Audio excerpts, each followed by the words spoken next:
There's lots of people who work hard every day to keep a city running. I'm Jolie Helton, Communications Specialist, and I work in City Hall, but I'm going to show you what it's like to be in the shoes of the men and women in public services who do these dirty jobs daily. This will include picking up a ton of furniture market cardboard, some garbage collection, some roadkill removal, and then we'll take a trip to the landfill for some trash juice. You put that on your peanut butter sandwich? No! We'll finish up at the MRF where all your recycling goes, so let's get after it.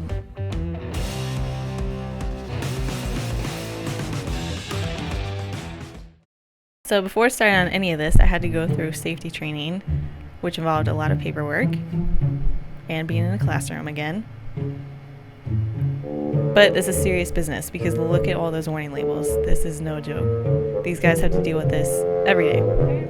Today we're going to be riding around with Assistant Superintendent for Solid Waste Collection, Greg Holt, and he's going to tell me how to do my job today. Name's Greg Holt. I am the Assistant Superintendent of Solid Waste Collection. I have been in this position for the last year. So first I had to meet up with Greg so that he could go over the safety procedures with me so that I could ride on the back of the truck through downtown as we picked up cardboard left over from Furniture Market and all the showrooms preparing for it. This is obviously one of the busiest times of the year for our environmental services staff to be able to process all the cardboard that all the furniture comes in during market. So Greg talked with me about maintaining 3 points of contact while getting on and off the truck was important, and then also a bright yellow vest. Yellow is not my color, but I wore it anyways. This job is one of the most dangerous jobs in the country just because of the driving in traffic, people not paying attention, the risk that it's involved with that. So we wanted to make sure that everything was safe and then I could get back to City Hall in one piece. Starting off with a bang, let's get this. So let's go have some fun. Yeah. So these guys are working pretty much non-stop for the 2 weeks around market when furniture showrooms are receiving their samples, unpackaging them, putting the cardboard out to the curb, and then we're coming back and picking it up. This is definitely the longest hours for our crew because they're doing all this in addition to their usual recycling collection. This whole area is where the 500 tons of cardboard per market is coming. So not only are you doing this now, but also in October. We sure will. Yeah. And here's one of our most fun places to stop, which they have some cardboard and some crates here.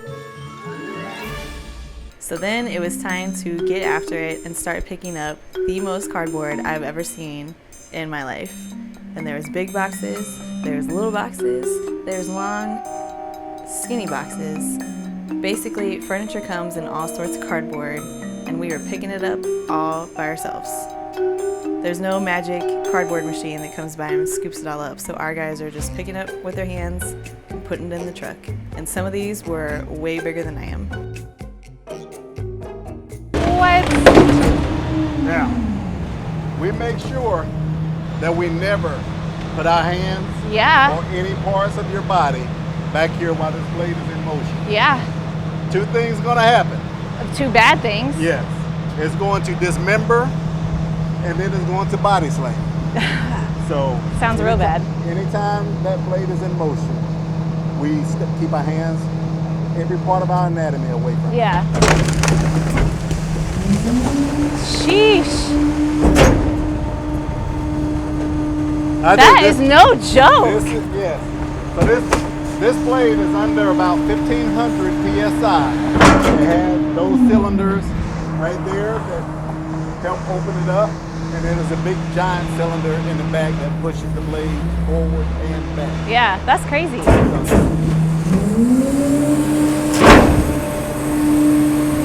So was this empty? Like, did you already have stuff in it when you got us? It was empty. Okay.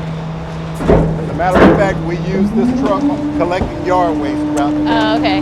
Yeah, because you guys, when you collect yard waste, that's the same as when you're running your regular house routes, right? Okay. So between garbage and recycling and yard waste, that's all environmental sciences, and that's what goes Monday through Thursday. Yes. And then so like when we have holidays, say on a Monday, and then you're running Tuesday through Friday to make sure that everyone's still taken care of. Yes, indeed. And then when we have snow. Absolutely. With inclement weather, yeah. if the city is operating, right. We're trying to operate. Wow. All right. So we want to try to always be able to provide service for this up and bringing it down here because one of the prevailing issues that we face is, you see the styrofoam in the back. Yes. It will blow out. Blow out. So we utilize our resource, our only resource, which is this hopper blade, Right. to try to keep as much of that in as possible while we're riding. So what could residents do to help prevent that? Like what would make it easier for Bag you guys? Bag everything? Bag everything. So Yes. recycling you can't except use. for recycling. Okay. But trash. Trash. So is styrofoam recyclable then? It is not. There actually is a market for recycling. We just don't have it here in Highland. Okay. So if a resident has styrofoam at their house, say they got a new TV, they should recycle the box, but then put the styrofoam bagged in their trash. In their trash. Got it. Remember that, people. Okay. Holding on for dear life.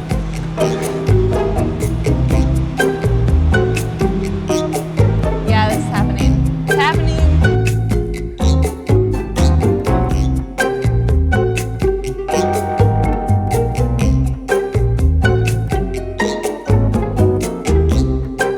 February the 4th, 2004. Yeah, It was cold. I bet. It was raining.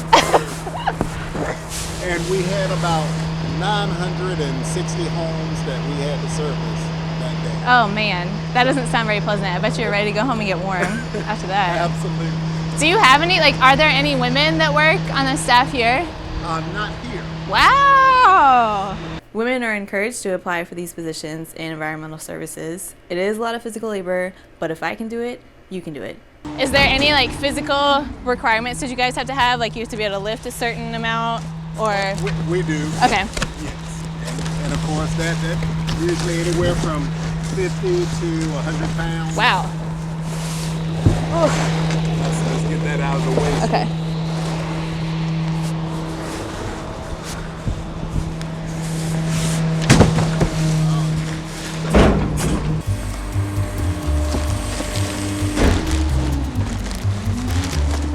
Standard when they do this. Yeah. We can't leave it. Right. Yeah. So they have people on staff at the MRF that will actually sort through and pull out. Oh, okay, so we'll go ahead and take it with us. Okay.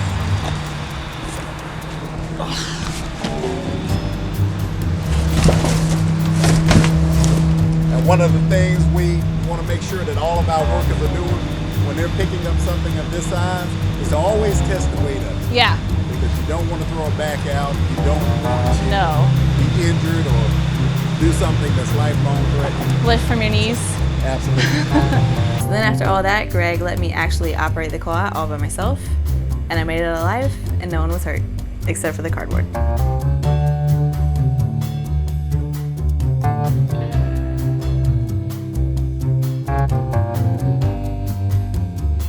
Obviously, we just picked up a lot of cardboard. So some of the showrooms have more than others, obviously. So, like we said, during market, we're picking up over 500 tons of cardboard.